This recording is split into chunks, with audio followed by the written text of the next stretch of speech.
विदर्भातील राजकारणात महत्त्वाची घडामोडी। राष्ट्रवादी काँग्रेस पक्षाचे अनुभवी नेते आमदार संजय खोडके यांच्यावर मोठी जबाबदारी सोपवली गेली आहे। प्रदेश सरचिटणीस पदावर काम पाहणारे खोडके आता विदर्भातील 6 जिल्ह्यांचे समन्वयक म्हणून देखील काम पाहणार आहेत। आगामी स्थानिक स्वराज्य संस्थेच्या पार्श्वभूमीवर हा निर्णय पक्षश्रेष्ठींनी घेतल्याचं स्पष्ट झालं आहे। या नियुक्तीमुळे विदर्भातील राष्ट्रवादी काँग्रेस पक्षाला नवे बळ मिळाले अशी आशा व्यक्त केली जात आहे।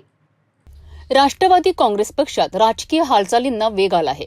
विदर्भातील महत्त्वाचे नेते आमदार संजय खोडके यांची पक्षाच्या विदर्भ समन्वयक पदावर नियुक्ती करण्यात आली आहे। यापूर्वीही पक्षाचे प्रदेश सरचिटणीस म्हणून जबाबदारी सांभाळणारे खोडके आता अमरावती, अकोला, यवतमाळ, वाशिम, बुलढाणा आणि वर्धा या 6 जिल्ह्यांचे समन्वयक म्हणून कार्य करणार आहेत। प्रदेशाध्यक्ष खासदार सुनील तटकरे यांच्या हस्ते त्यांना अधिकृत नियुक्तीपत्र देण्यात आले। पक्ष संघटनात्मक दृष्टिकोनातून मजबूत करण्याकरिता आणि आगामी महानगरपालिका, जिल्हा परिषद तसेच पंचायत समिती निवडणुकीच्या पार्श्वभूमीवर ही नियुक्ती केल्याचे पक्ष सूत्रांकडून सांगण्यात येत आहे। आमदार संजय खोडके यांचा राजकारणात दांडगा अनुभव असून त्यांच्या पक्षातील आणि जनतेतील प्रभाव लक्षात घेता ही जबाबदारी त्यांच्याकडे सोपविण्यात आली आहे। आगामी काळात स्थानिक पातळीवरील संघटन बांधणी, कार्यकर्त्यांशी संवाद आणि रणनीती आखण्याचे महत्त्वपूर्ण कामकाज ते सांभाळणार आहेत।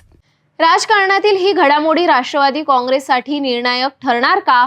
आमदार संजय खोडके यांच्या अनुभवाचा फायदा पक्ष कसा घेईल हे आगामी निवडणुकांमध्ये दिसून येईल। अशाच महत्त्वाच्या राजकीय बातम्यांसाठी पाहत रहा सिटी न्यूज।